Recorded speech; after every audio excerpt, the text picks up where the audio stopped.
to find out, to find out, Yamanuia love balanga musuwe kalongo ile chala fama mo ilocho sia uchama fa pele pele wa amia ele sili sili ese wale machu ailo imacha pe ache pa ile mafuchanga la upele ea ua ea lu ele fai mai ya sa uchala la upele ea ua ea lu ele ifai mai ya sa uchala pangale chala ua o mai salinga ele te falongo ai se fa lave fa afosei pangale fili wana le peci eba iba sale na puchanga e chupua e a o bala bala muchi ai lo fa moe moe ana oi ai o te sui ai oe muchi ai lo fa moe moe ana oi ai o te sui ai oe to find out, to find out, Yamanuia love balanga. Falo alo mato tutula ia I maninga o tele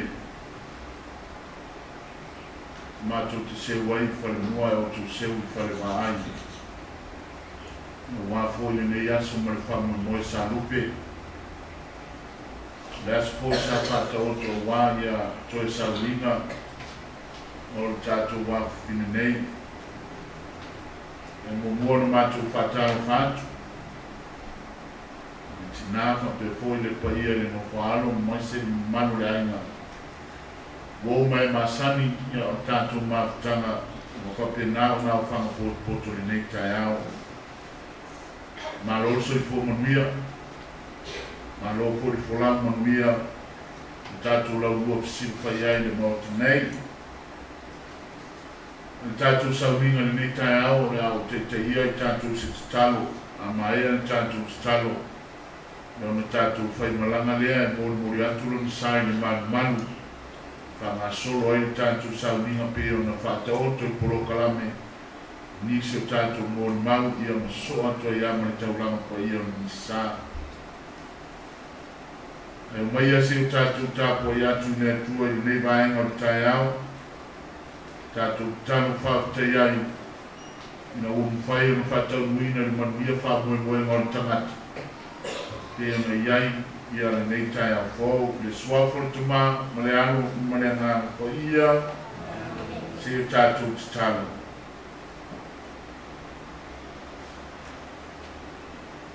wa foi mai marita ia te ia wa o loe te tu mai la ia I le tu le aso ngata pe tra ia tu Yesu ia te ia wa nei o le tu male ola o le whātutua mai ia te au. O lawa I nauti, ai ola lawa ia. Tangata o la uma e whātutua mai ia te au e le oti lawa e o le whāma wau. O e taptonu mai ea I le nā mea. No whapea mai lea o ia te ia. Ioe, lea ni e, o tantonu lawa, o oe le te riso le ano le tua, o le maniu mai le lani. Wa sabili angi manie I le mātou whalongo le nei tai au. Me mana vanga la o fio e toi fang mai ai matou. O e lavor matou manua pa. E le ai poi se tu mai te mi fa penei. O nao la o fio matou te mapu iai. No taula iai o matou fa moe. Fa moe le mo ton. Fa moe o fa no noanga. Fa moe o fa pena. Ona te lava sai solo. Ona o mananga le mani mo le oti. Ai peitai o tu ma o lunga lama lo olo. Mua o lea wai mana au li totas. O fa sporia lama lea lopa sinsili ese o e lea tua ia i mato. O mato wa fanga poto le nei tai au. A matalia fuanga mata penanga o toe sauninga. O lau au au na nei. Na mato talo sa tu watu lau fio. Na ia e tapenaina le nei asa se mata mo fie. Leo mato mori mawina ina umwhaia na mato wa whanga poto i le manuia. Ta mato folau mai lunga o au wana tere. Uno iai na matui mari mangao. Ai petai lei wa whania labare mo mato lau fio. Na o mato mawari nei mafutanga mato mo fie. Wa e sila fia mea uma i fuafuanga. Wha moe ngai le nei tai au ma le nei aso.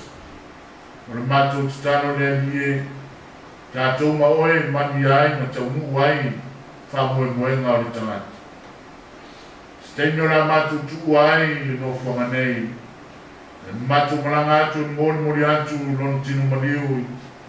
Yo matou ai ngā mo le matou fioanga.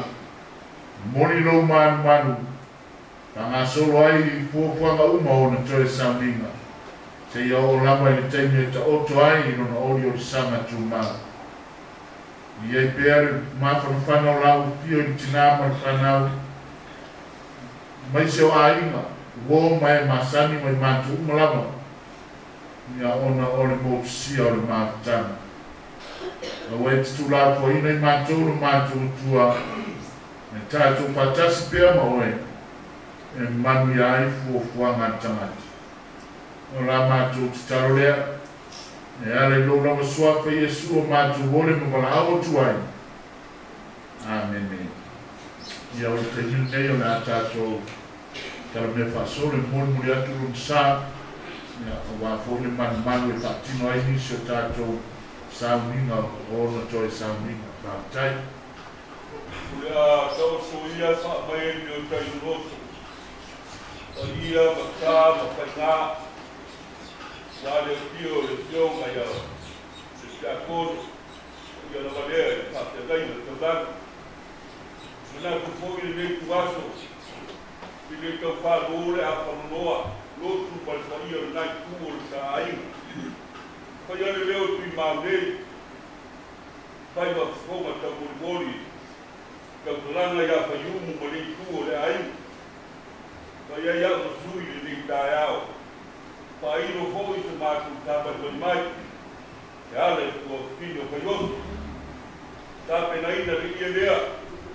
Tai ma fuelo eu fia estar, eu vou pensar. Guarda tato morto já com mulher. A mais tato do água para ela tá. E a mais tala de quatro. Eu te mandar o foi lá para o quatro e chamar o campo lá. Jadi, kalau ini poinnya sempat kuat selama, poin waktu selama poin. Modifikasi apa? Kalau modifikasi apa? Kenapa kerana itu? Oh, ya kalau akan coba, ada kalau aja, aku percaya sudah. Bang, saya singapura bau bau Levio awal no sino perfeito lepa. Então se vai aquele falicou uma parte a chamar o coco. Mas popular e balanga falou no dia vai no lugar foi aí para problema com como molho de cava para aí na rua. Mas que aquele não filma que a cobra vai fazer aí com o wale fio fo bugal fio soli mo ka pa a o se la fama i to wait mo se ko na ka lo ka ka mo pa ko ia per ko wale fa mo mo de ai mo au de ko i de ye ma ko ke le se wa de ai ma ko ke le ko fa fui o fo de pa ko fa fo ia lo fio de o de pa ai ga so se ka de le mo ni la ga mo fa ka i lo fio ti a ko usai malu ko mo kau mo fa la ia fa ia ba la au ba ko ke lo ke dai ko ta la lea le pueblo por la popular ko yu malo va skai o le lo malo mo lai fa lo ya o po ya wa le fio o sai ba le la ni malo ka ma le la ya pa yo voy a ver que puedo comer lo que le ga de pia para le agora ko vi ko mo ya que lo vuela ya foi que foi se fu yo pa yo agora aí nos a pescar fio de canglo la calle lo que le ga por la con la pa yo aí no calle foi aí no le eu aí no cara le por va ficar a pa loco para le ga ya pa yo sai ya pa que no a lo pa aí o le aro la por la no o kala ole koba e leso kala ole ga ku ba ga ku ole boy ku bua au fa fa mo pio para o manga ku bala ma ku sa ga yo no ta se ka ni mu ya ke ko fa se ba ku pala ai fa ku kai ke mo fa no ba se kai ko manga ku bala ma ku sa ba kai ko manga ku ya ta ko ro le le sa ma ku ta para ko fa ya fa so le mo ku mai fa no ya ya ba ko para na le le por ka ku na sa wa ka ku me vai e na ka ya ka ko a le ku ra ka ko le le ya ka ku foi ko mo ya ko pa pe ka le mo so si ni sao e fio ka le ke sa yo se ka ni mo ka ko no ko ka le para na pa no a ka ku para me fa solo o se rosa matalasi inouinga sautualasi etalimea uma ile alsa o sila pia uma etanasa aepanga ua motusia la ua soa ua ngauia Erika etetoe sau ea o itanei ua tau valea Erika etetoe sau ea o itanei ua tau valea Yula ise pulu malu le tau sanga tasi vai valu le fana wai Amerika Samoa ia kalala masalapu a oi unilona sofitu panga olawe maitu ina ua pa maire chala panga wa amielo anganga ina ua pa maire chala panga wa amielo anganga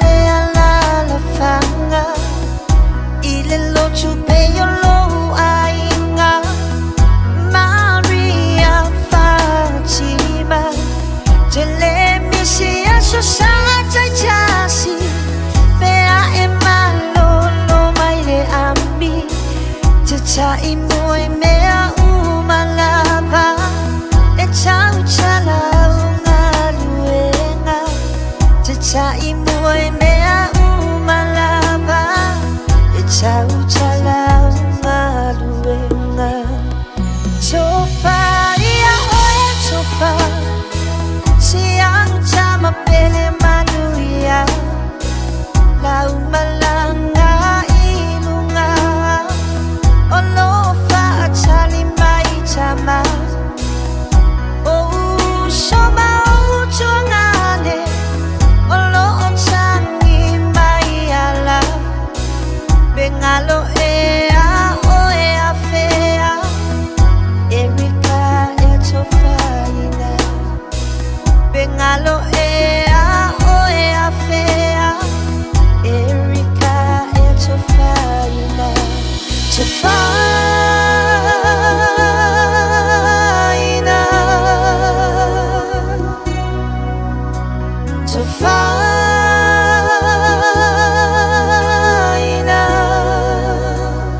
man. Sa whapenau na mātou tuatu lau whio tātou te malanga whaatisamai no moreala. Ka maro whautai o wawa e le tu lafu ina lawa i mātou. O whapenau na e pui pēa mo leo leo na mātou whai ngā malanga. Mai ui lawa ina pupitia na mawala. Mata whai ngō whia fōi wa ai an tangata. Ano iai lawa le ali o le laulangi e whalawea no mātou wola whātou wa. Whautai te māo tau umari manuia le whai ngā malanga mani whamamoe. Nga leo nā mātou walo atu mātou te mori mawina nisa mori maua soi whanga o le awha whine nei. Pa penao na whanga solo e pēla mātou sau inga se ia. Pa ia tenya mutalia i tau rang ko ia o nisa. Mori ai mungo rang o whiolo na nganga. Na ia mapu atu i o wa awa lofa. Ta pena ina pēi mātou ina ia whapenao na mātou mō pēri ki le moni mai ate oe. Mesel māwhana whana, ia ono la wana upa ia pe ona iaina nei tai ao. O lera mātou te talo, e ale nūranga swafa i esua mātou ore mara au tuai. Amen. E o te nei ia, o le a tuatu nole wa nole mo whangasoro, ia wafu i tātou mōni mau pe ona fuafua mo nei tai ao. Le ngā whāroana whaafutai.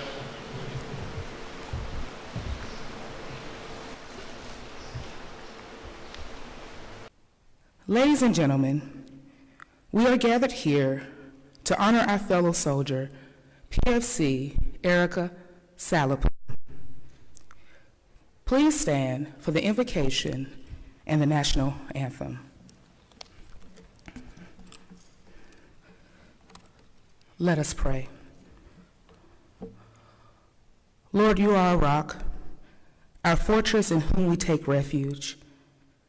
You are our stronghold in times of trouble. You rescue those that are crushed in spirit. Your grace and love is sufficient when we face the turbulent tides in our lives. Our hearts are heavy and we do not understand why we are in this season of pain. But Lord, we realize that your love and presence dwells within us. Give us hope for tomorrow, for our hope and our trust is in you. Lord, you record our tears, listen to our cries, and we wait expectantly for your presence in our times of sadness. We ask that you provide a moment of joy. In our moment of despair, hear our cry and provide your sovereign hand. We do not know what the future holds, but God, you are our strength and counsel, and our soul clings to your promises, for your love endures forever as your presence dwells in our hearts. Amen.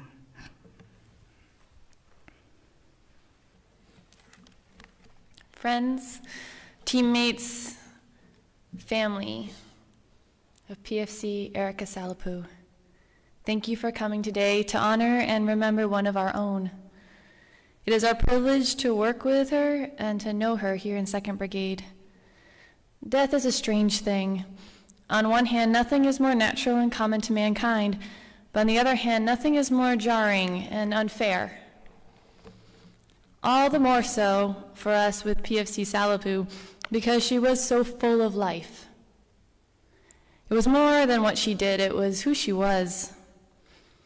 She was joyful, like all the time. And those of you in the Army know how rare that is. Even at NTC after the long day of supply runs, or even when it's hot and people are tired. I dare you to find one picture where Erica isn't sporting some glowing smile. She never complained, even though she worked at the SSA where all your hard work is rarely recognized. She was joyful. She was passionate. Outside the duty day, she liked to sing and dance and even make music herself on her ukulele. She didn't do anything halfway. She was all in all the time. She was passionate. She was energetic. She seemed like she was always working out. Not training for a big event, just loved to do it. Like she needed an outlet for all that energy inside of her. She was energetic. She was generous. generous with her most precious resource, her time. She taught others. I don't know how many forklift operators out there in the world now were trained by her, but I know I have a couple sitting in this room today. She thought of others first. If there was a tough job to do, she would volunteer for it, like getting parts off of a truck. I guess I'll get my workout in, she would say. She was generous. She was friendly. Customers at the SSA aren't always the easiest. They can be in a rush or annoyed with the paperwork requirements. But if they came to the SSA, they knew that no matter what, they were going to get a smile from PFC Salapu. It was like nothing could touch her optimism. She was fun and funny with her friends too. She was friendly. She was fearless. She wasn't afraid of anything.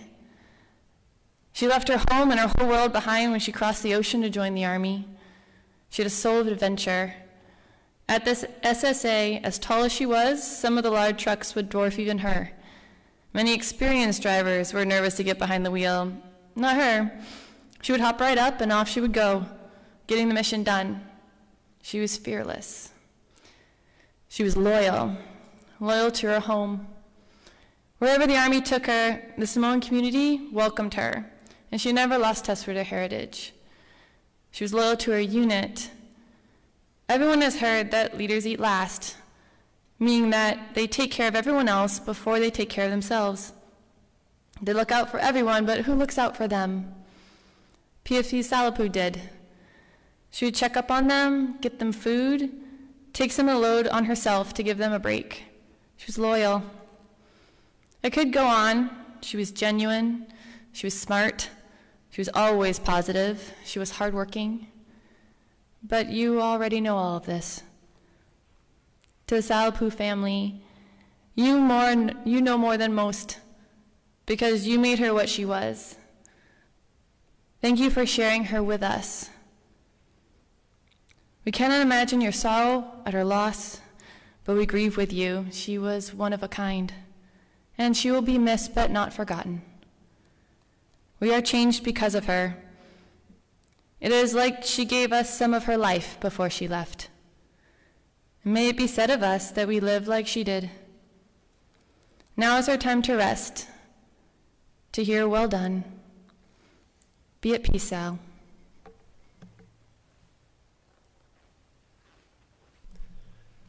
We in the Army are, theoretically at least, prepared to deal with death better than our civilian counterparts.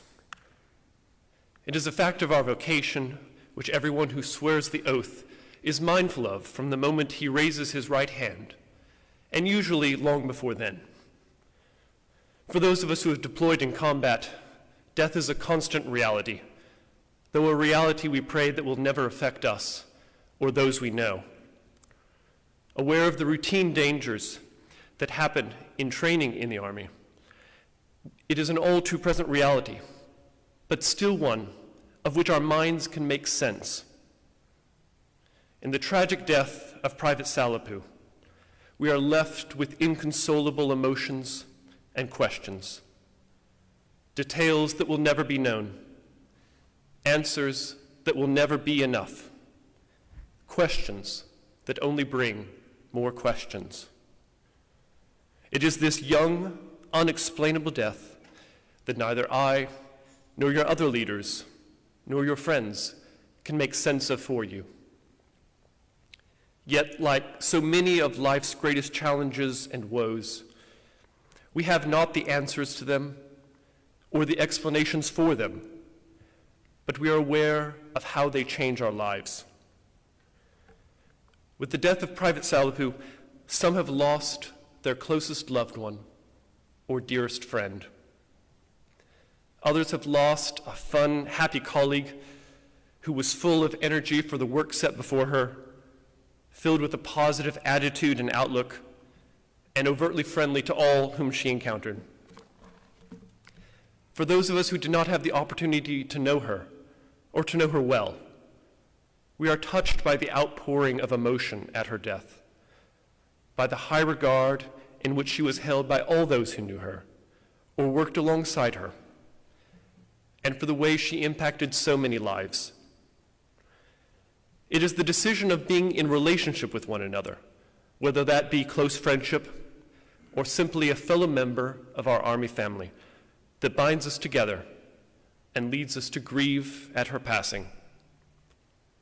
Making the choice to care for our fellow soldier provides some of the greatest moments of camaraderie in life, but also some of the keenest pain when it is lost.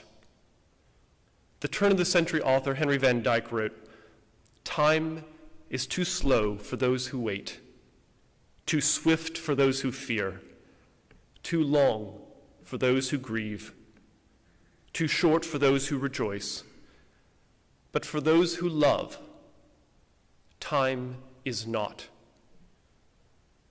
These simple but powerful words remind us, amidst the transitory emotions of life, it is people who really matter, because only we are eternal. Human friendship will remain with us to our final days, comfort us in times of distress, and rejoice with us in days of celebration. And when those friendships are gone, their memories console us, as only the memories of human relationships can. My sincerest thoughts and prayers go out to all of Private Salapu's family and many friends in this grave loss. And to all who share the pain of her death, may the peace that passeth all understanding console you in the days and years ahead. There are not enough words to explain how much we all miss you. Sal, you are so sweet, loyal, genuine, and overall positive person. Many of us still can't believe you're gone. I'm still in disbelief. Every time I think of you, I just get flashbacks of all the joys and laughs we had together. It was like anytime you saw me, you would see her tagging right along. As time went on, we became the dynamic duo, the dream team. Our friendship grew so genuinely. It was never forced, and in the end of it all, we became sisters. I remember all the long conversations we had at the smoke pit, you helping me learn the receiving section, you telling me about your culture. At the end of the day, I know you are able to be reunited with your dad, and you are happier more than ever. I remember the day the platoon had a bowling alley event. We were ready to beat everybody in bowling. We did NCOs versus soldiers, and at the time I was a specialist. We just knew we was going to beat the NCOs. We was talking so much junk to them just for us to be losing. But me and Sal was not gonna give up, knowing she was just terrible, but we was having so much fun. It was legit war when we was competing to win. But in the end, the NCOs won. Also, the biggest memory I will always remember was that Friday. It replays in my head so much because that was the last day I spent with you. That day I was able to give you your going away plaque and tell you what I thought of you, and you was able to go around the whole room and tell everybody how you felt about them. We was able to hang out afterwards, and we had so much fun. I was able to perform a song to you. We was able to tell each other how much we love and was going to miss each other. I don't think we will ever be able to understand why this happened to someone as sweet as you. Someone who wouldn't even harm a fly. You became our angel too young. You touched so many hearts. Sal, I just want to say thank you for always being a good friend to me. I would have never been where I am without your support. You took it upon yourself to teach me the first and half of the second paragraph of the NCO Creed. When it was time for me to go to the board, you would be right there helping me study with everybody else in the essay. If I got a question right, you was right there cheering me on, saying, "Go girl, that's my girl." You was genuinely a bundle of joy. We all miss your bubbly presence, your loud laugh, you yelling sissy to Selfo, and you being hype in the morning for PT. Some of us may never be able to say goodbye to you, but instead, we'll just say, we'll see you later. Everything you share with us will live in us forever. I promise to honor you by being the person that you know, love, and by remembering who I am, and to not let this rank change me. We miss you and love you, Sal. Like the song said when I performed it to you on Friday. If you think I don't love you, then I'm going to show you, and I'm going to show you again. I thank God for letting us have the opportunity to meet, get to know each other, and for letting you be a part of everybody's life you have encountered. We will cherish these memories of you. And when we talk about you, just know that they are happy memories. You'll forever be embedded in everyone's heart. And we are going to make you proud. Rest up, baby girl.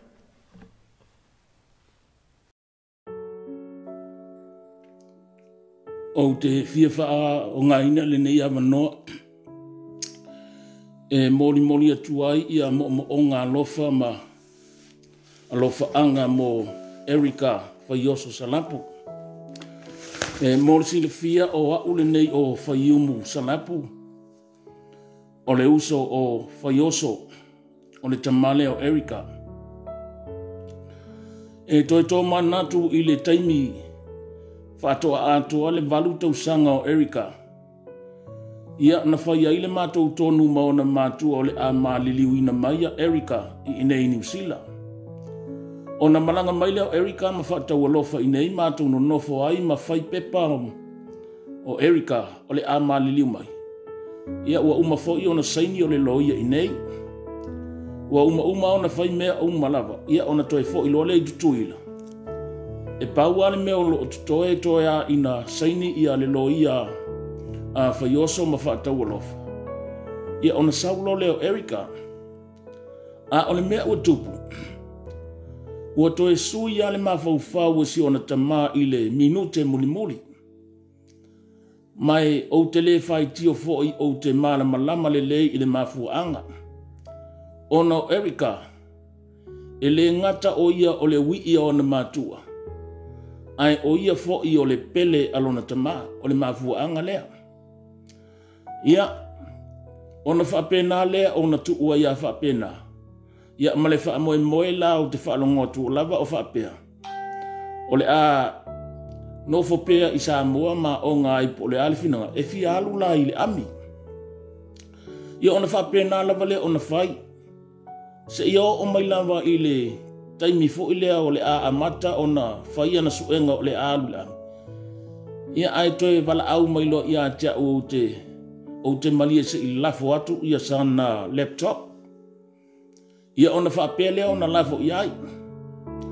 Sa mamao lava i se mawhauwhau o se taimi le nei o Erika o le upumoni lava lea.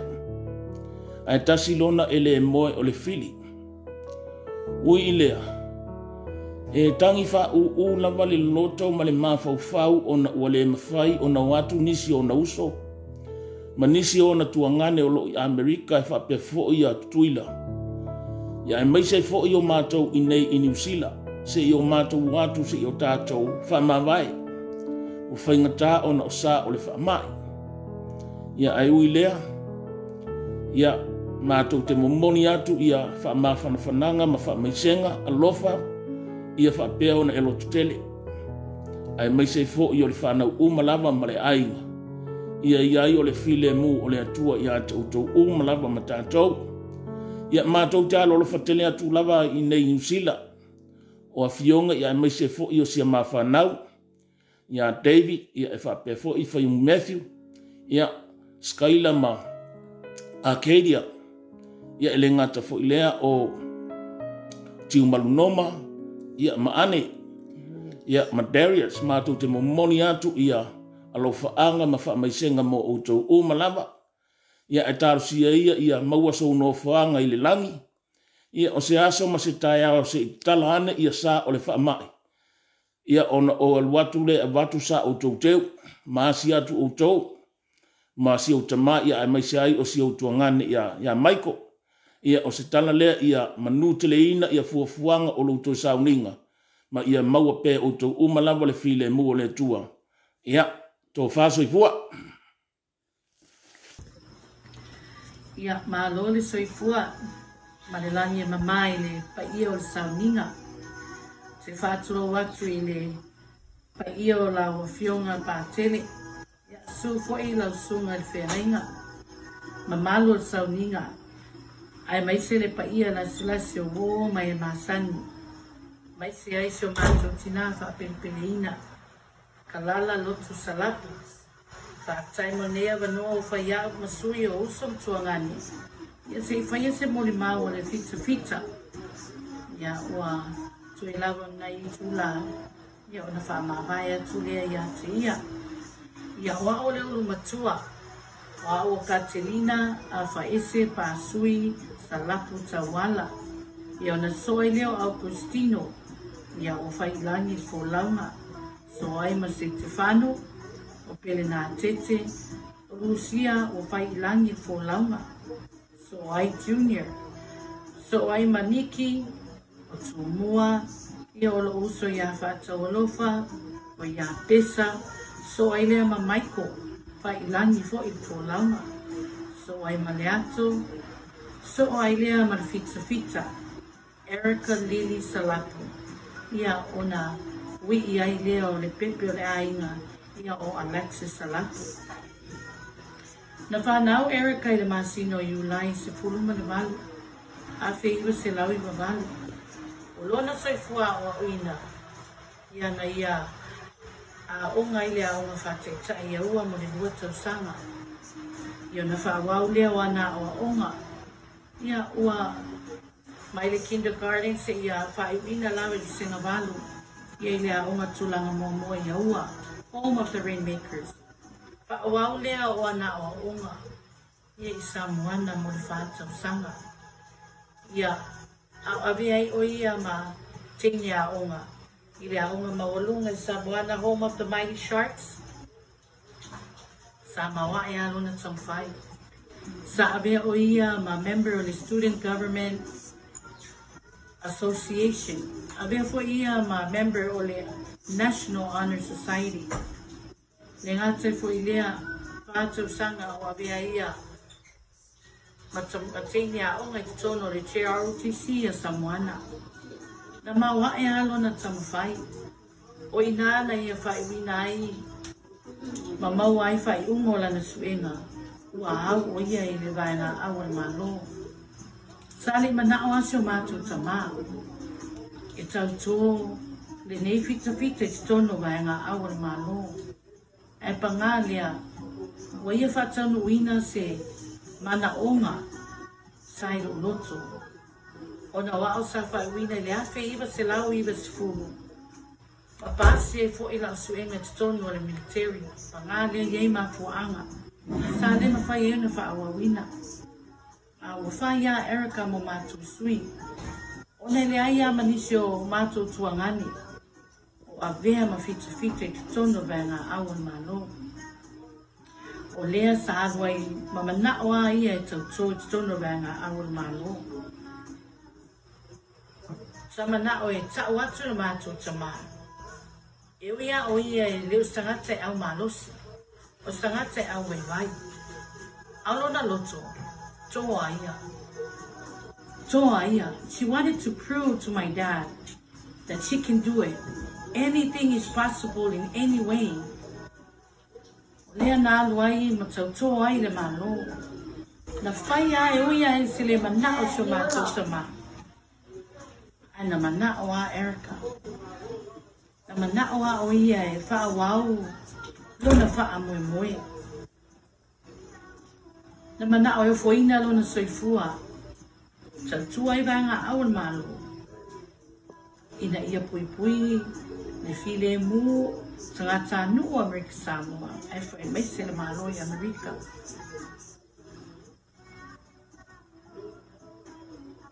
E wia e whaingata. E wia e le o ios tangata e au malusi. Aulora loto. Brave in many ways. Her heart was bigger than her thoughts. Ai sea, na ia manao a i tau lau na wha moi. Na ia manao e tau le leia ma wha she wanted to make my dad proud.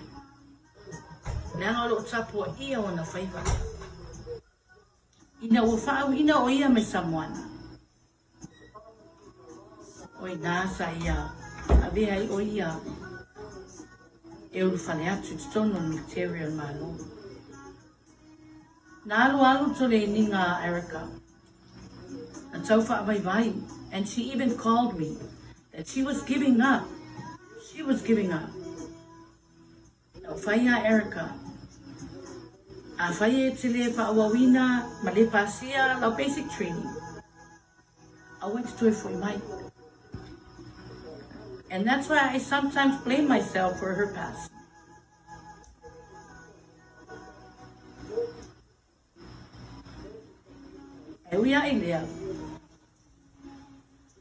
Zaya, she proved to my dad that she's got a big heart. And she was supported and loved by many people who remembered her as a humble soul. She was generous in many ways. And she taught me how to be somebody, how to be anybody. She was precious to our hearts. Erica, you may be gone too soon and too young, yet you are never forgotten in our hearts. You will always be in our hearts. You are so dear to us. You are so dear to our family, to your loved ones, and especially our mom. Your nieces and nephews here in the two Samoans, East and West and abroad, they are so proud of you. They salute you. They thank you for your service. Euyale ona. Deneme wo oyai no tato aina. Ya manuia lo malanga Erica. Mau malia lo ya manuia lo malanga. Euya wa e sola no ma se uputi fat so fai. But we salute you. And we thank you again. Thank you for teaching us how to love, how to share, how to care for anybody. Please say hi to Dad, say hi to Michael for all of us, and especially our mom. And as your older sister, the oldest siblings in all of us, I love you and I salute you, soldier. Private First Class Erica Lili Salapu. Ia Manuia la malanga Erica. Ai fai wina lava le nei moli mau. Ia ese pese na whapeo na moli manao iso tātou tina. Whatai e fo i sunga ma kutasi. Ia mautapi na ina olombi. Ia na whaangota, na ngota ale. Tue whaiawa lava pawalur whaiawa le leo ni aina. Ia le na ota mawhai. I love you, sister. Manuela Malanga.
se mua mua na o whātulou lea whio lea.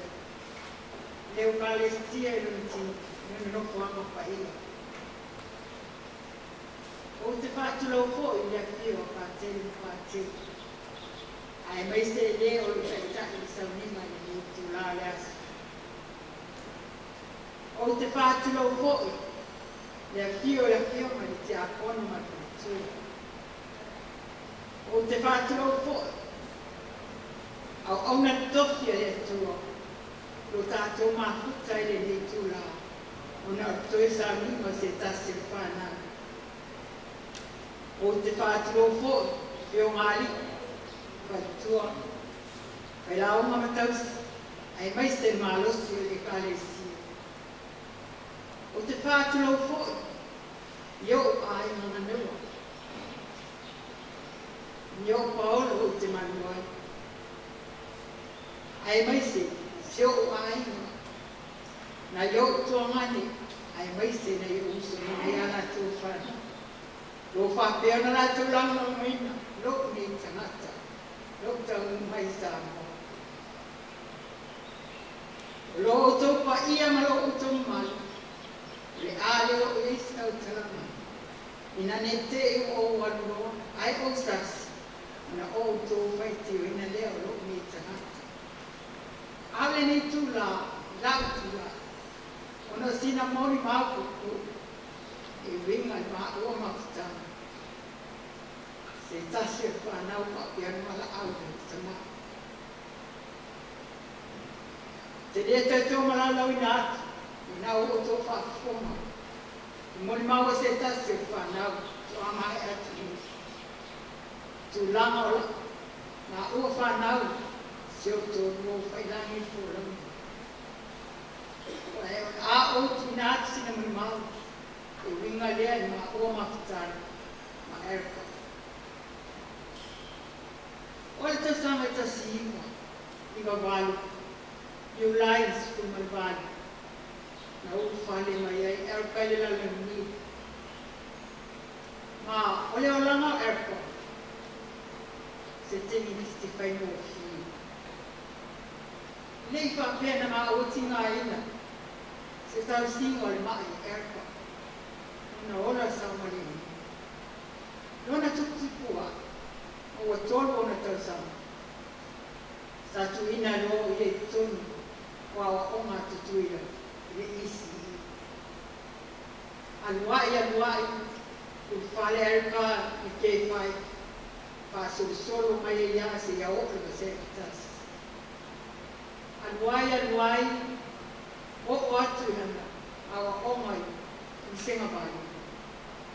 Pete iai, le uman senga bali wa erka, sa ma o mātou omai sāmo, mātou tāwhau. Pete iani, na fia oma erka i nei, le rua feskutas. Na wha e leo erka i lea onga amu, ma oma i o ia, le rua feskutas. Tuates kulua sa o fale o ia i whatuatua. Le umale au ma erpa. Sa ma tutu e fo i ma erpa i tutuila. Ia apelila. Ma oua to e lua. Wha e lua erpa i Samoana. E lua fes kulua. Sa wa i lava lea la au ma erpa. Te ia i na o mai lava na wha oua. E ina tō maua e. Mori maua se tasi e whanau o matua lea. E o langa o erka. Te re to e whamalau nātu, nau tō nofisi da fia. E o langa o erka. Nau le la mona maka tia o ai. Me ma o makutanga mana utama. Iona winga tau sa a fia. O te le loe le ne tintiti. E fia ni mea fia. E o langa o erka ia. Pau wale hanga o erka. Ma, le. Ma o hau se me tani. Ma o hau lea. E pa pia mai la erka i. Pe o te telo tawiti me pa fia tau ta. E le aia se me ta aro erka. Fia au nei o langa. E tai ane. Pau erka i maare. Sa o he au ai. O piu ar ka tau anoa. Te le mana o ai, taru ai. Ona ro whanau pe tala mai wha. E winga i ta mai te mana. E o le te mero sa wha inga. O le ale muso e te mai titi. O si rama le mana. E anu e tau. O whai atu rai ara. Arpa. Te ki anu na le mana. A ele le ke watu le. Moa mua rama e anu e sa wha inga. Pe me kala e o te. Mama. Se o o iai.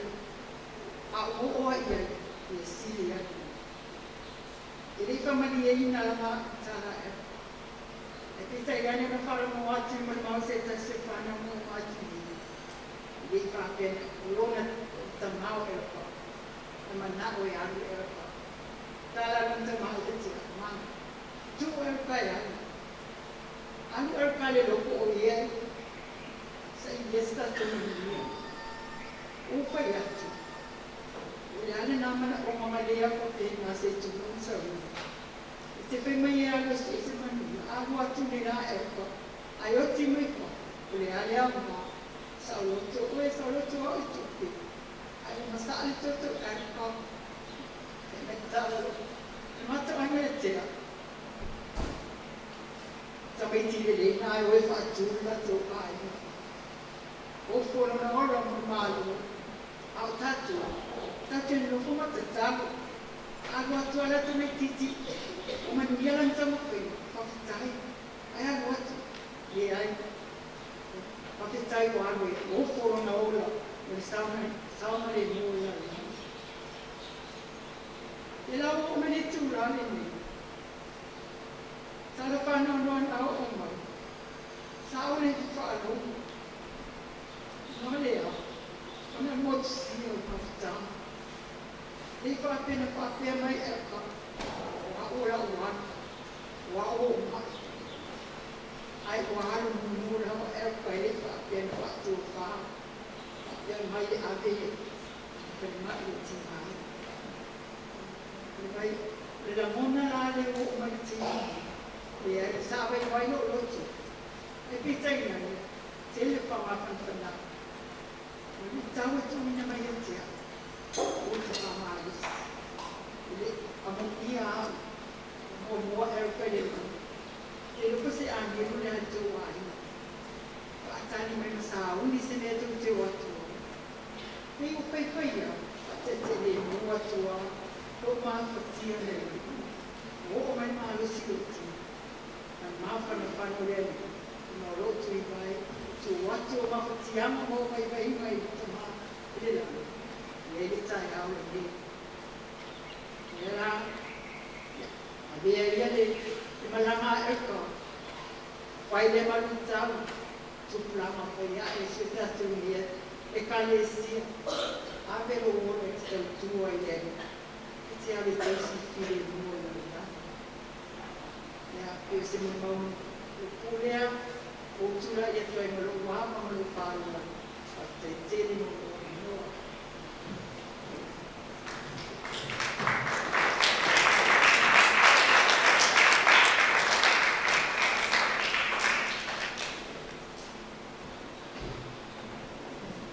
Ia e a mele mai se tato pate vi ai le tua mita.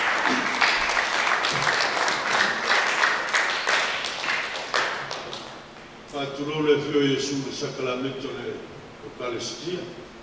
Fatulou le fio la fio le diacono, malfatua, una tomatesa. Pai la fai ka le tofi le tua o tato mafuta le neta ya. Ale ngate leo le pai la silasi tupu mai. Yo pai la vai a wale tama malato ai nga foi malato tama. Le usonga pule mutu mua te ngai ku au malato ai le taime le va fonti fatulou foi le pamalu wa fi nei tono o le malu o salatu te le sia Yesu tama me le penei. Tulai malanga whanau e whai eisi te mai mo le maupupo. Ia mo le sila fia le au fia o a o lotu pe te lo lotu. Kari au solo Vitorio. O le tuangane o Pato lofa. Mai maloa o le wi. Awala to fifilia o fai ma tai o mato ainga ma o teno fuia le no fota vita situlanga lo mato to mango fai langi le folau. Le la lo tulai ia ono o lo tausia le ainga le pene. Se fai ai sina mori mau pua nei o le tai o se o mato ainga le mafutanga ma le afini nei. Erika, maloa Erika, ona wiki lo leo le tene leo Alexi. Erika to a lima ona uso, to a fitu ona tuangani. Ile majang, ile soifuanga o Erika, e lai titi se temi na mafutai ma Erika i Samoa. Pei ona tāua e le mori maua lona tina. Lona o langa se o le temi lea na iai nei Samoa mao. Ma iai mea taua o onga o le temi lea na mato mafutai.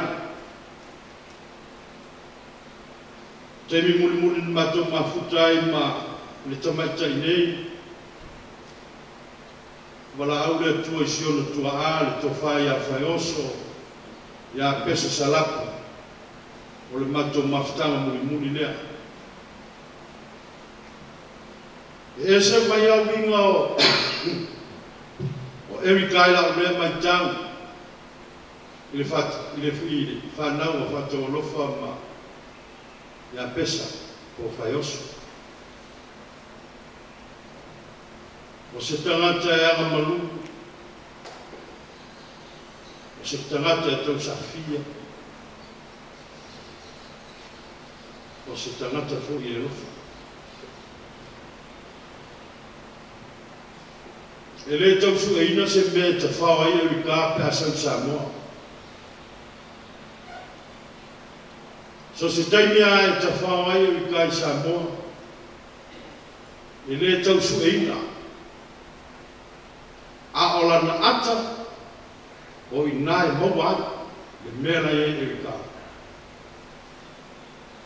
O se tangata e fie ata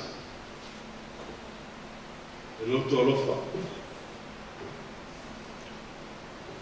Sa so le masino tausanga nei sa o mai ai tulo. Sa tala noa i malonu tuangane o ia pesa. Tawa tui ai o leo te maa. Ai fa mai talo fai a anko. Fai a anko e alo e vaila ni tupe le la lafa.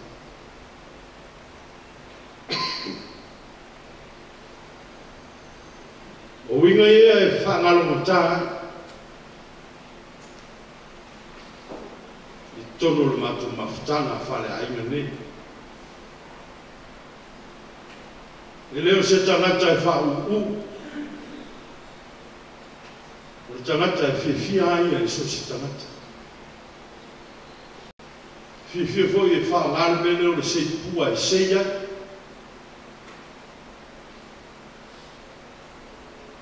E leo se tangata fo i e ngāo ia pe whiti vali.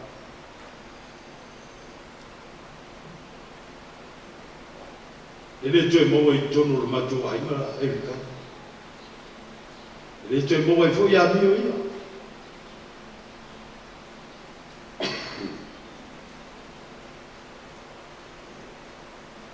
Ya, Erika. Ya, amuia oi. Lea, tō mafuta ma. Ai sanga malotu. Ia whape foi siou ta mā, mana siou tuangane, ma siou tua fine. Ia o le mātou tutalo a tō aturu ngā. Ia mana tua mai mātou, vai le mwhaina mātou tō mana tua sesi pe a mātou. O fo temi mātou te whioti ai. Ai anu ia oi. Anu i le nuku o umana saunia i le tua mo i tātou. Mātou tutalo hoi, nau whaiga malanga. ia lo fangia le tu ta lo wola ile malo o umo na ia fola mola na whanau a o ia ile ni na langi ia o si mo le mapupulea o tula iai whai a masui o lo matou aina sano tui le pea o no le mafutanga ma le awhawhini nei ruia le malanga ruia foi o tue sauninga whalo ki tele si o tinama le tatu aina tau whimana na whai ngā malanga i le kalesia ina ai whaapea foi le nuu ma le malosa e tautua whai ai nei mo le mau suafo Iesu. Amen.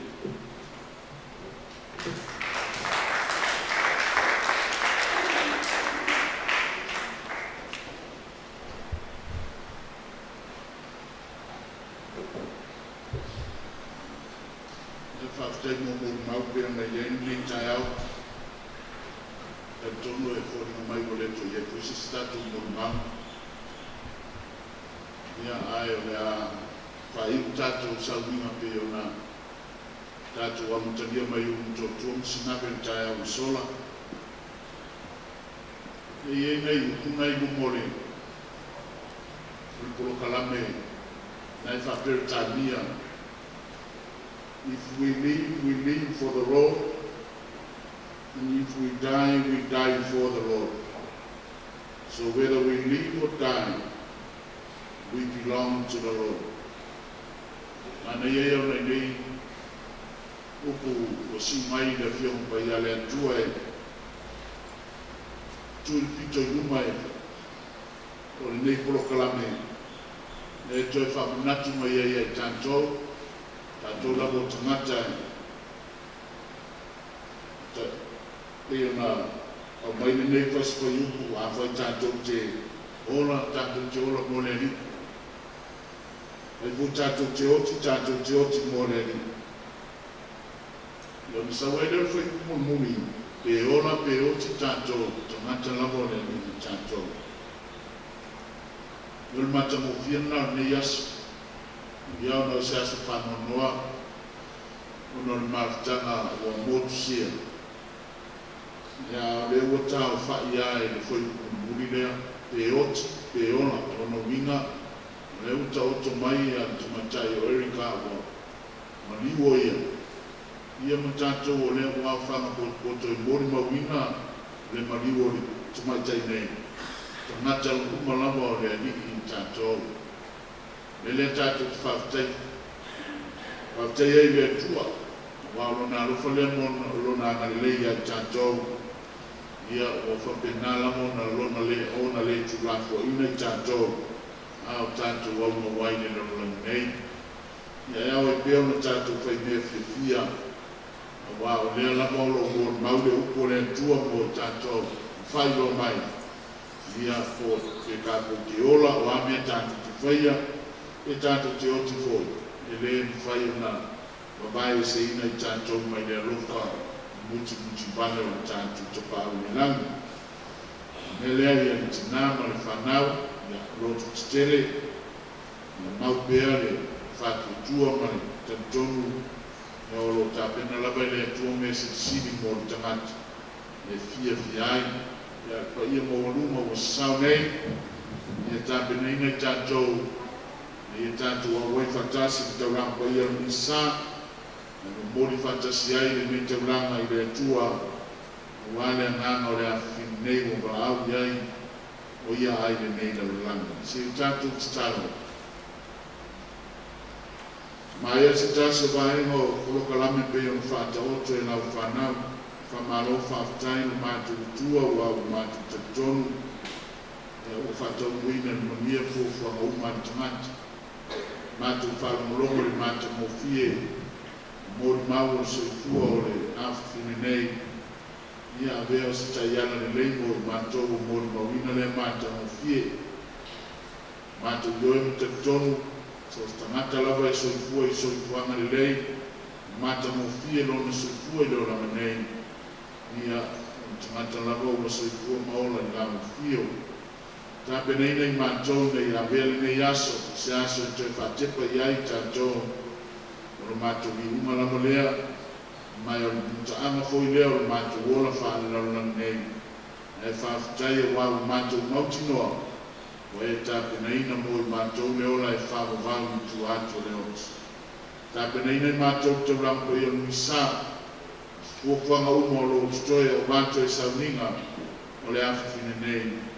E iai pe iai mātou le manuia whaatasi ma lau fio. O le ane mātou te talo, e ale lola ma suafe Yesu o mātou wole ma lau i tuai. Le suafe o te maa ma le alo, i ma le ngā ko ia. I te nei o la tātou walo tu loa, o wafu le amatania o tātou tauranga ko ia misa.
O te mai whātalo whātu I le paia o sa sao nei.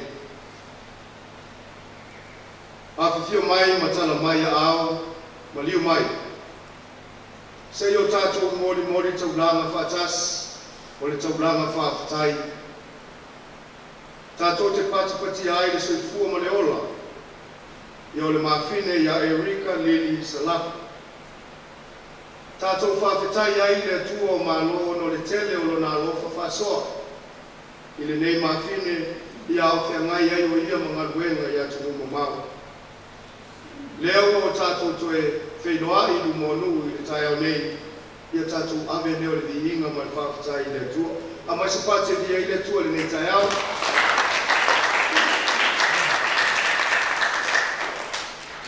Ama e au no tātou whaia ni ngā luenga le nei.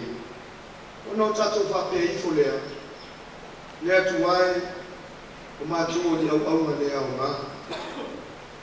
O mātua ni au aunga le au ngā ona, e iai taimi e sā vetu vai lua ai le whainga o le tātou tua i le atua. Tātou tu ere nei lumo le atua, ma o tātou whaatanisia na le whaamangalonga. I taimi foi o tātou se ai, ai le ngata i lea, taimi na se ai foi le tua whine nei, lona vama le atua. E tātou walo atu i le sauninga o le papisonga. E rika i le taimi o lo papisonga na whatae leo i le vai o le ola. A vea eo e mawhine o le atua. To e sauwina lo tino i le nei vai. Whaamana tuai le ola na ubatu le atua ia, to e ma le ola pou. Na e awai makiriso na maliu ya maliu tu man maro mapua ya teia i le ola pa bau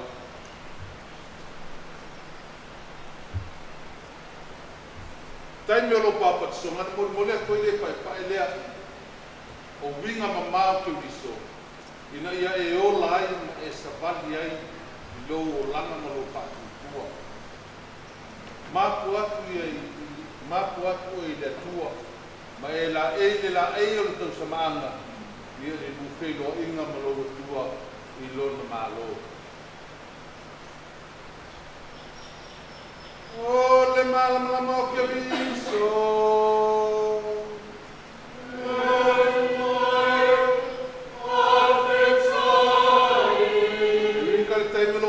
songa na mole toi le malama le o le malama mo krisi toi le na feta lai o le malama mo mai ni nan ia te lai nai do fatu tua mala i lau sa vali ia ma futa tuia ia te ia ma be ia le malama i lau sa vali le no ke do inga mo tua i lo na malo e pa vau Erika le taimi lo papa songa na mana vai le mana vaola tofi ai o ele tua ia to finga o e bala o winga ai o e tai le tua mas se foi tu manga na Italia ia molo fa tu ia bele ma me foi tu lang ia nam le ia la ai ia o le tua le lu fe lo ainga le malo le na fe tala Yesu ta pena mo ta ko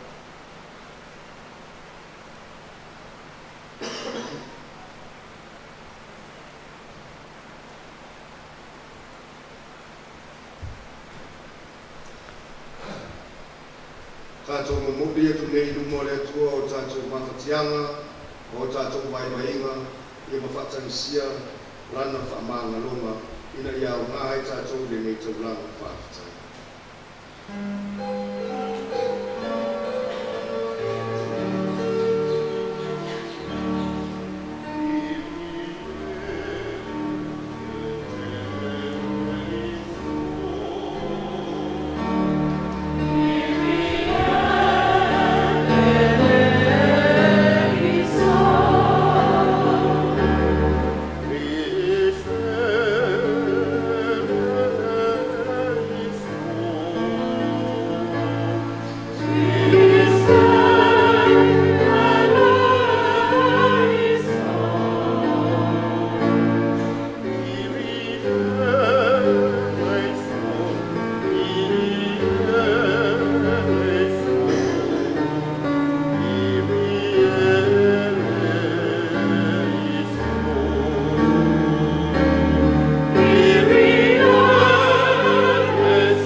ia tātou te tala.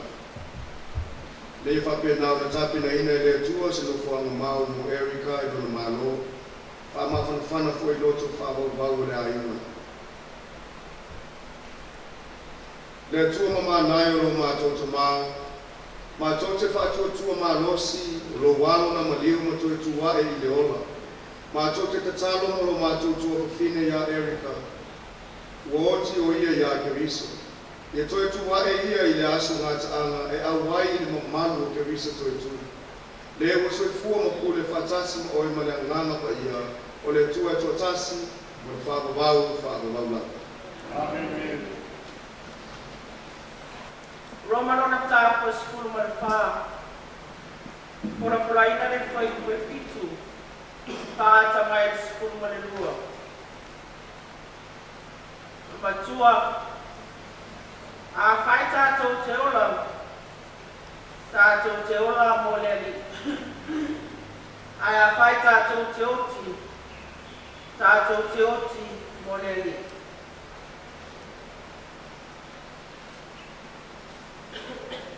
Wai ne ai so tātou e ola mo i lava. I le oti po se tasi mo i lava. A wā a whai tātou te ola. Tātou te ola mo le li. E a whai po i oti. E oti mo le li. O le nei. Pe ola pe oti tātou. O tangata lava o le li i tātou. Awa le mea lava lea na mani wai Keriso. Ma ua toi tu mai ai. Ma ua soifu ai. Ina ia whaia o ia mari. I e woti a toa ma e wola.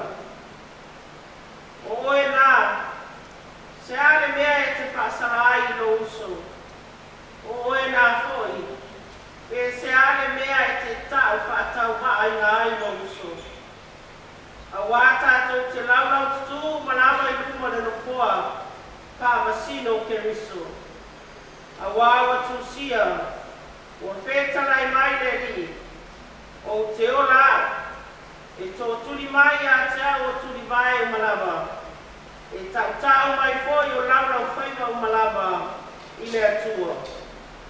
O le nei e taitasi tātou matala i lana amio. I le atua. O le upu a le ani.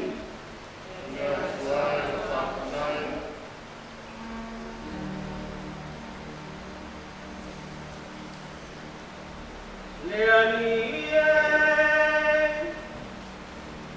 o te whanau na watu i a te oe malo uloto.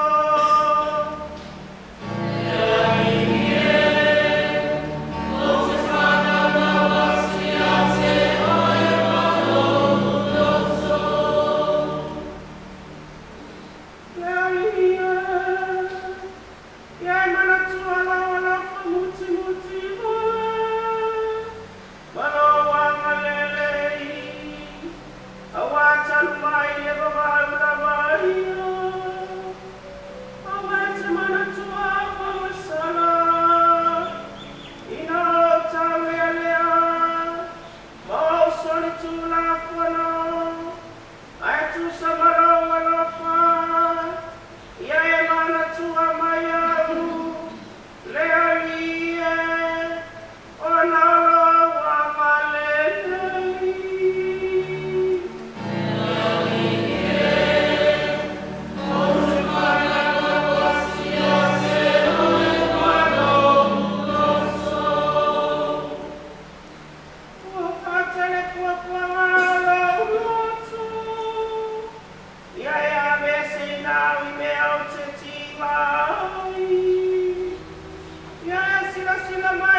Lato uma o poi na mai ya tia o le tama e o mai lato ya tia o ia po ia sau ya tia o te le turia lama I papo wa o te le ia wipo mai le langi pai lo la balot a o le ngalo le wa wina mai ya le nei po le ngalo le tama o le wa wina mai ya le mau lama se tasi wa ia poi na mai ya tia e ia o toi patunina o ia le aso matana o le nei poi le ngalo le wa wina mai ya e maua le ola e pāma bau e nāto uma o e ba ai le atali ma pātu tua ia te ia o te toi patunina poi nātou I le aso matana o le tana le leia le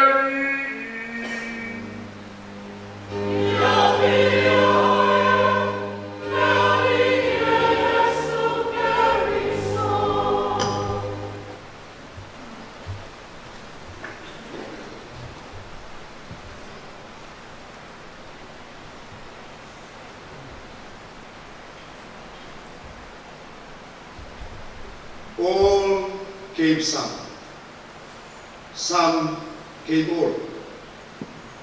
Some stood through for the red, white and blue, and some had to fall. And if you ever think of me, think of all your liberties and recall some came all. O upu ia a se tasi o fita tau o lau noa o Amerika. Taino le tau alona lua le lalolangi o Sandy Kane. Na tuua e Sandy Kane Amerita ilana unit po le ngaduenga mua mua faa fita tau i Vietnam. Fo i mai o ia o taua o ia o se hero America. O ana upula ia o lea no fufale ia ai ma loto o tangata Amerika ma fita tau o Amerika e whaatupu te rei na ai le toa a wane la tunga ruenga. Whai mai Sandy Kane, all gave some gave all. Whai mai na whawinga ina. E lema whai e le fita tau e to atasi, o na wha ia te ia se victory o se mahalong. E mana o mia e le fita tau, le isi fita tau, e ngā nulu e whatasi. O le ngā wenga nā lea ngā le teamwork as autau, o i nā e whanau mai ai le mahalong. Sa tonu le mawhau, o lea ua iu le ta le ngā wenga a Erika. Sa ave a toa iai lona mawhau, o lona malosi, o lona nganga, o lona whaatuatua, e tautua ai le malo, ai ale na lorangi atoa, mo le tausi e ino le file hu. Ua maa nava lana ngaluenga. Ai ua sisina le atua i lana ngaluenga whai. Sa ape i ailo na loto atoa pe i titi, pe tele, ai sa whai mea fia o ia. O lea fo ina ase whamanatu mo i tato. Wa o tato umalawa, o tato o fita tau. Amuria Erika, e wala au le atua o lai lava i ngalue. Leo o maa nava na ngaluenga ta pena le atua suna nofua. A o tato i e feola. O lea whai lava le tato utaua i lea aso, ma lea aso, ma lea aso. Pape i mai lau tape nanga i le tato utaua whatuatua o lo whai lea aso, ma lea aso, ma lea aso. Le tato utaua ma le lelei, ma le leanga. Ai whai mai le whai tau mua, whai mai Ava pea ua ofu i tātou makeriso, ua mau i tātou makeriso. O le ai mea tātou te 25 Ava pea o keriso lea ua nofu mau i totonu i tātou, ua o tātou wola wha pea o keriso. O le ai mea tātou te 25 noa. O lea ua umaona ta pena wha mea pafine tau anga i lea tua. Lo tātou mo fuanga mau. Awa ana lea i ke mai pau. E lea tu e fio mai lo tātou wali, e mau mai tātou. Ai mana ia le whaapesa o le tatu evangelia i le tai au le nei. E lua mea o au maia, upui o au maia le evangelia, e tapena ai lo tatu o la whakatu o tui le aso, ai le ngata i lea o le malanga lo tatu o tui. Fina momo, whai mai, whai evangelia Ioane. E te tau ona o tatu wa ai i le atali i o le atua, ma o tatu whatu o tua. O lona wima, eba ai, o whatu o tua. Asano au vesili atu, o ai waba ai le atu. Leisis. Au ai waba ai a Yesu. Leisis. Whai maila maua St. Vincent de Paul. Apapea, if we want to see Jesus, we have to see Jesus through the eyes of the poor, the eyes of the needy, the eyes of the sick. Apapea tatou te manana o tatou te fie loa moni Yesu Kiriso. Tatou te maua I tangata mama. Tatou te maua I tangata vaivai. Tatou te maua I tangata apenao le tulafu ai. O tatou umalawa I. E iai o tatou vaivai. E iai o tatou manusiana. E iai o tatou mai. Iara fai mai St. Vincent de Paul. O tatou la ia apapea tatou te tilo atu ma tala I atu. O lai mana unia se ke sosoani o ke riso lea. Ai apapea tatou te vā ai au noa man whātua tua. Nona winga I whai vale a tatou manwe. O te manatu fōi. O mea ia rua po au penga ia rua sa whaonga e Erika I le taimi au whea ngai ei o ia ma tiu te mga ruenga na wala au ai le tua. Sa ia va ai le mea o lo mana unia ai le whine mu. Sa ia va ai ma le totoa. Sa ia va ai ma le alofa. Ai sa ia va ai ma le whātua tua. Whātua tua I le tua. E le ngata na va ai o ia le tele o whawhitauli. I le tele o poponga. Tele le sawa. Tele o whiwaiwai ina. Ai sa tā mauro na whātua tua I le tua. O le o whiau whenga mo tātou. E tātou au tau. E te tau ana o tātou loa ke riso, I to tonu o tātou lava ia. Ona o tātou aile mo lo tātou whātua o I nā e ala mai e karasia ma whamanu ia. E le maliu ia le te nao se o kaste. Pai mai ua tātia tia ni lo matua ma tāliot. Tua pēr tu leo rantama. Amu ia o e tina. Amu ia o e o le a e alu atu e te lua wheta iai mo lo tātou wari I lunga o lona laulau ai whai mai. E tawhi mai e karasia ma whamanu ia. O le mata o le vai e puna mai ai le vai o whamanu ia ngai le matineia. E le pe. I mas fai ono tātou whape atu ni I tu la. Amu ia o e Erika. O le a e alu atu e te lua wheta iai mo lo tātou utua. I lunga o lona laulau ai whai mai e tumu. Whau masolo iai karasia ma whamanu ia. Pai mai e le matineia o le mata o le vai e puna mai ai karasia. Amu ia o e. Ai a whai o tere ni au karasia ma ni au whamanu ia. Asa fua mai ma mātou le te talo atu mo oe. Ia wha mai se le ngango le tua I a inga loto whanonoa. Le ngata I lea, le a inga poto le latu tapu a inga o alwhai pa le maafine I le ngaruenga. Tātou tu I lumo le tua. Tātou te talo I le tua I e tā pena I ia se no fuanga mau mo Erika I lona malo. Mana tua o tātou uma lava ia u poto mai le tai au. O tātou fita tau o tana le nei. O lo whaia pēr le tātou tau I le aso ma le aso. Ai a whapēra o tātou tau, o tātou ofu ia keriso, o keriso o maui to tonu ia te tātou, ma o tātou wāwa ai ma le totoa ma le whātua tua I le tua. Te tātonu e whiu le whili ma le ti a polo, e tamo whai e le betia o tātou whātua tua. E tā maura. Le anga fo I le wha lo whātua tua ma lo whātua tua, I le tua ma le whaamanu iana. Tau ina ia lofa mai o tātou tua I tātou, sanga whaamala mga paina ino nā nganga pa ia, ana uku folfola I le nei tai au, nei whapena, ona tape mai ei karasia ma whaamanu ianga I tātou umala. Manuia na umalanga Erika, manuia fo I le tapo inga a mātua, ia le ngate le lofu tatano o le karasia. I le soa ko te maa male anu male ngana.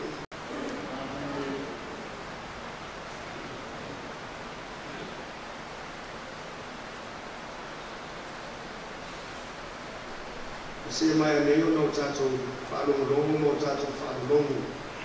I au mai o tātou atua yala o whole I nei tai au. E tōna tau wai a tātou sabalina whawhātua atua I asu ma le asu. Tātou whole I numo lana whio o tātou manao. O tātou o tangata ke whai manuia. Tātou whole I a te ia o tātou manaonga. E I whapena o whamanuia mai le atua I a tātou. Tātou tāpisia te mākua ia o pe Francis o seno kātimare no soa ko umo I nātou e tautai I pia na topi le kumare kānisia a pēne I whamanaina pēle kuala rātou ngāruenga wāsa mandia o le kānisia o au I narulangi tātou o lenga lea I le anu tātou talo mōni ne yaso, tātou mōni maunai le arofo le tua ia tātou. E ia papenau, tāpena ina pēa I lana pio. Ia le mawhanwhana me whamasena I tinama I kuāna. E maisei tātou uma. E papenau pōi ona. I airu nāngare nei manana whamawhanwhananga. I aru whanau ma nātou molo tangi mai ala. O le mawhai ona wai le neis. Sauninga. Tātou olenga lea I le tātou talo o lātou malama o papena o na māpatia so se tuolo tātou nege tunu mai rangi atoa o na tulanga o papitauni o lo papena o na penga iai mo lātou so I tua e iai I le mua le tua iai tātou tātou olenga lea I le talo mosi o tātou o tumu ina ia martia pēa I tātou I aoloko le tua mai le whamai o api ai le launangi. I angare le pōla nā pio I atu mu a pia me iai pēa o lona alopa ma lona angare lei. Tātou o lenga lea I le Tātou tāpatasi o le ngāngo Erika, na ia whapengau na mapu atu ia awalopo le tua. Mawaso no noko anga mau e au oka tiki ai I lona hiki e whapupau. Tātou o lenga lea I le Tātou manatua poi lātou umanapo o māniu le ne yasi. Mese poi lātou Mawai mai o tino whātou torie mo to ngase tonu aina. O ati ai leanga I lei ma le kile mua le atua. Tātou toe o lenga lea I le Le tuai o kalasia pa manunganga mi ngao. Fora atu o mātou mana o mai lau pio le roko mātou mai papa I mai ai mātou. Patasi matatalo liba I tono le nganga le tangata la bai. La mātou o lenga le nei o lo keriso. Lo mātou o Amen.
tātou le au soe ma tō whakine, nei e tari le leia la tātou tau langa i le tua te mā e ona le mani uma.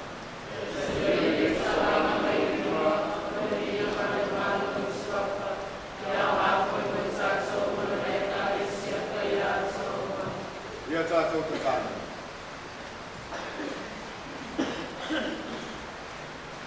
Ia rie e te ria mea loko o mātou mo kori atu, mo whao le tanga o Erika. Ia pina ngalo o lofa ke riso i le whanu, asino ina o lo mātou tua kukine, a wasa patua tua o ia ia ke riso, lona alii ma lona whao. O la mātou o renga le neo no ke riso lo mātou o li.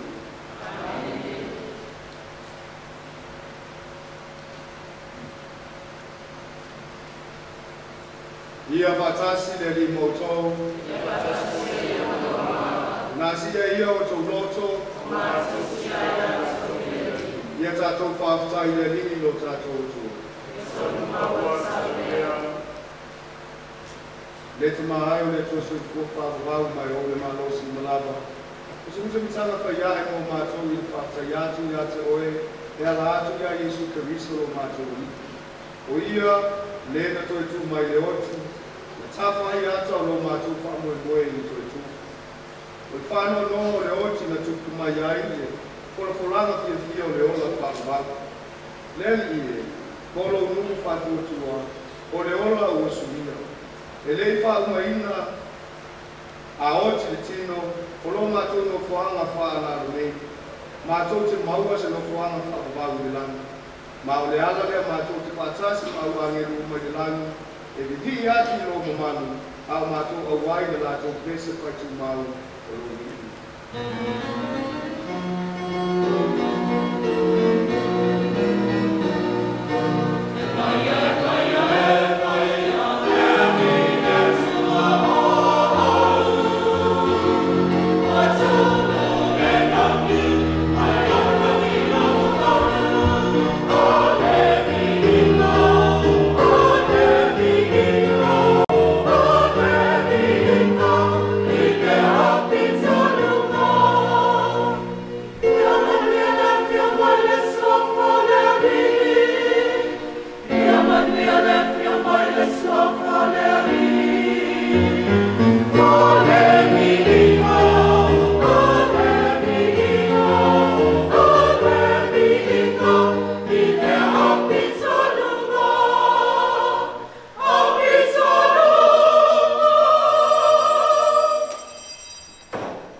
Ina o mai e tau maftanga na tango ye i leiku.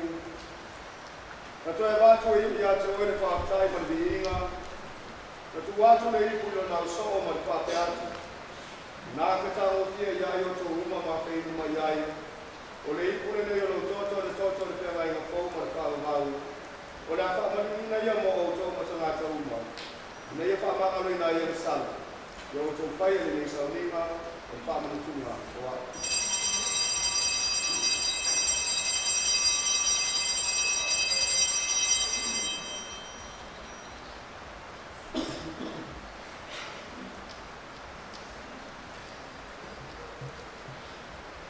Oh,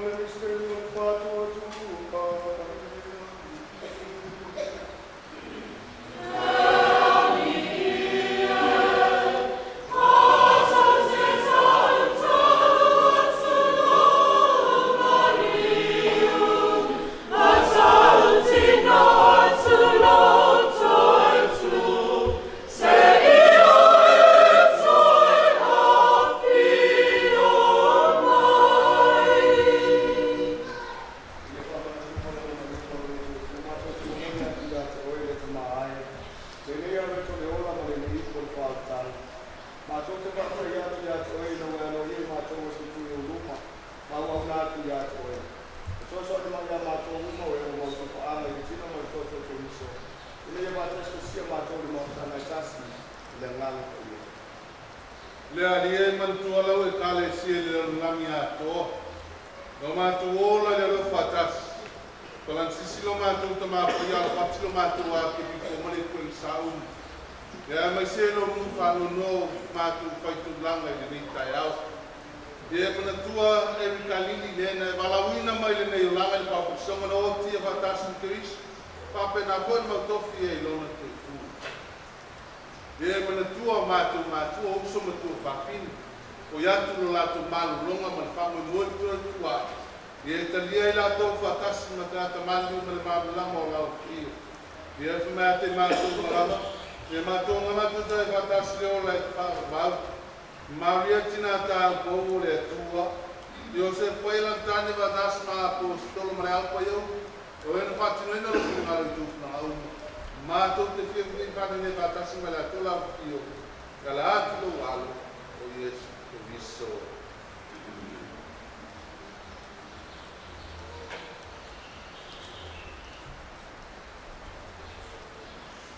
le tamama manae o no ia patasi mai na ia te ia ile matutana mai na pa ia o le inga mata malu ato e la rio le fava malu lava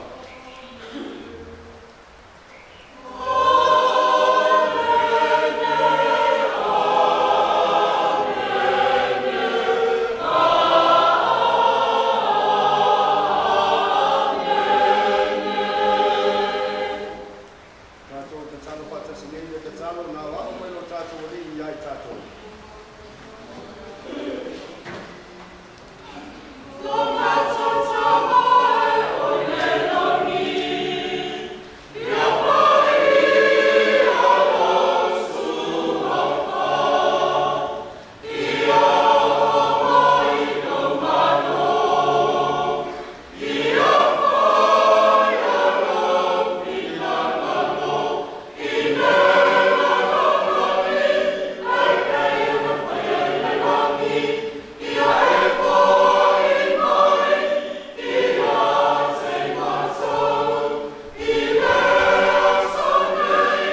Keriso.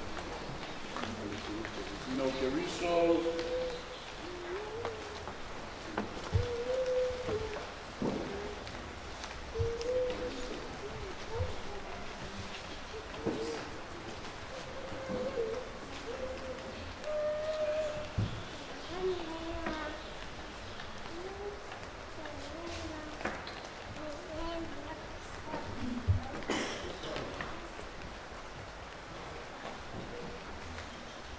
Tino Keriso.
tātou posesio maluatu o sanga ki mau ka mai e tātou sāndini.